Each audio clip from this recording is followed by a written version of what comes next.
ചില സുപ്രധാന പ്രഖ്യാപനങ്ങൾ ഇന്നുണ്ടാകുമെന്ന് പ്രധാനമന്ത്രി നരേന്ദ്രമോദി. ഇന്ത്യ യോഗത്തിലാണ് പ്രധാനമന്ത്രിയുടെ പരാമർശം. ഓപ്പറേഷൻ സിന്ദൂർ ചർച്ചയിൽ പ്രതിപക്ഷം തകർന്നടിഞ്ഞെന്നും പ്രധാനമന്ത്രി പറഞ്ഞു. അതേസമയം ഉപരാഷ്ട്രപതി സ്ഥാനാർത്ഥിയെ തീരുമാനിക്കുന്നത് ഉൾപ്പെടെയുള്ള കാര്യങ്ങൾ ചർച്ച ചെയ്യുന്നതിന് BJP പാർലമെന്ററി പാർട്ടി യോഗം ചേർന്നു. ബീഹാർ വോട്ടർ പട്ടിക പരിഷ്കരണത്തിൽ പാർലമെന്റിനകത്തും പുറത്തും പ്രതിപക്ഷം പ്രതിഷേധിക്കുകയാണ്. അതിന്റെ ദൃശ്യങ്ങളിലേക്ക് ആദ്യം.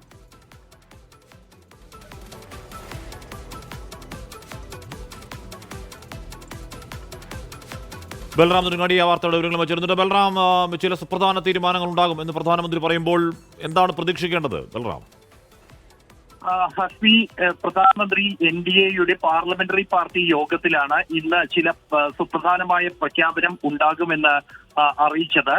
അത് പ്രധാനമായും കഴിഞ്ഞ ദിവസം തന്നെ ഇന്ന് ജമ്മു കശ്മീരിലെ അനുച്ഛേദം 370 റദ്ദാക്കിയതിന്റെ വാർഷികമാണ്. അതുകൊണ്ട് തന്നെ ജമ്മു കശ്മീരുമായി ബന്ധപ്പെട്ടുള്ള ഒരു നിർണായക തീരുമാനം ഉണ്ടാകുമെന്നുള്ള സൂചനകൾ, അഭ്യൂഹങ്ങൾ ഉണ്ടായിരുന്നു. അത് പൂർണ്ണ സംസ്ഥാന പദവി ജമ്മു കശ്മീരിന് പുനഃസ്ഥാപിക്കുന്നതുമായി ബന്ധപ്പെട്ടുള്ള തീരുമാനം ഉണ്ടാകുമെന്നായിരുന്നു അഭ്യൂഹങ്ങൾ ഉയർന്നത്. എന്നാൽ സർക്കാരിന്റെ ഭാഗത്തു നിന്ന് ഇത് സ്ഥിരീകരിക്കുന്ന തരത്തിൽ യാതൊരു തരത്തിലുള്ള പരാമർശങ്ങളും ഉണ്ടായിട്ടില്ല.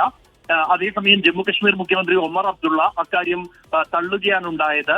ഇന്ന് അത്തരത്തിലൊരു പ്രഖ്യാപനം താൻ പ്രതീക്ഷിക്കുന്നില്ല എന്നും, എന്നാൽ ഈ വർഷകാല സമ്മേളനത്തിൽ അത്തരത്തിൽ അനുഭാവപൂർവമായ ഒരു തീരുമാനം ഉണ്ടാകുമെന്നാണ് തന്റെ പ്രതീക്ഷയെന്നും, താൻ കേന്ദ്രമന്ത്രിമാർ ആരുമായും ചർച്ച നടത്തിയിട്ടില്ല ഈ വിഷയം, ഇത് തന്റെ വ്യക്തിപരമായ പ്രതീക്ഷ മാത്രമാണ് എന്നും അദ്ദേഹം പറഞ്ഞിരുന്നു. അതിനുശേഷമാണ് ഇന്ന് ഉപരാഷ്ട്രപതി സ്ഥാനാർത്ഥിയെ തീരുമാനിക്കുന്നതുമായി ബന്ധപ്പെട്ട് NDAയുടെ പാർലമെന്ററി പാർട്ടി യോഗം ചേർന്നത്. ഈ യോഗത്തിൽ പ്രധാനമന്ത്രി നരേന്ദ്രമോദിയെ മറ്റ് അംഗങ്ങൾ അഭിനന്ദിച്ചു. ഓപ്പറേഷൻ സിന്ദൂറുമായി ബന്ധപ്പെട്ട ഓപ്പറേഷൻ സിന്ദൂറിൽ സൈനികരുടെ ധീരതയെ അഭിനന്ദിച്ചുകൊണ്ടുള്ള പ്രമേയവും പാസാക്കി. തുടർന്ന് സംസാരിക്കുന്ന ഘട്ടത്തിലാണ് പ്രധാനമന്ത്രി നരേന്ദ്രമോദി പ്രതിപക്ഷത്തെ വിമർശിച്ചത്. ഓപ്പറേഷൻ സിന്ദൂറിൽ ചർച്ച ആവശ്യപ്പെട്ടുകൊണ്ട് പ്രതിപക്ഷം സ്വന്തം കുഴി തോണ്ടിയെന്നും പ്രതിപക്ഷം തകർന്നടിഞ്ഞു ചർച്ചയിൽ എന്നും പറഞ്ഞ പ്രധാനമന്ത്രി തുടർന്നാണ് ഇന്ന് നിർണായകമായ ഒരു പ്രഖ്യാപനം ഉണ്ടാകുമെന്ന് മറ്റ് NDA അംഗങ്ങളെ അറിയിച്ചിരിക്കുന്നത്. എന്താണ് ആ പ്രഖ്യാപനം എന്നുള്ളത് ഏറെ കൗതുകകരമാണ്. രാജ്യത്തെ സംബന്ധിച്ചിടത്തോളം പ്രധാനമന്ത്രി ഇത്തരത്തിൽ നടത്തുന്ന പ്രഖ്യാപനങ്ങൾ പലപ്പോഴും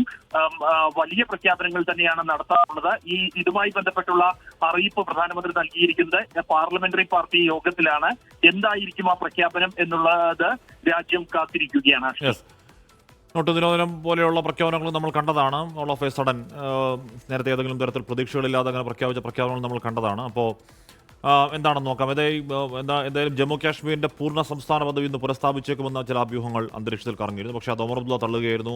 അവിടുത്തെ മുഖ്യമന്ത്രി ഇന്നെന്തെങ്കിലും പ്രഖ്യാപനം ഉണ്ടാകുമെന്ന് പ്രതീക്ഷിക്കുന്നില്ലെന്ന് പറയുമ്പോൾ പോലും പാർലമെന്റ് നടപ്പ് സമ്മേളനത്തിൽ ഒരു അനുകൂല തീരുമാനം ഉണ്ടാകുമെന്ന് ശുഭാപ്തി വിശ്വാസമുണ്ട് എന്നുകൂടി ഒമർ അബ്ദുള്ള നേരത്തെ പറഞ്ഞിരുന്നു. അതിന്റെ വിവരങ്ങളാണ് ബൽറാം നൽകിയത്.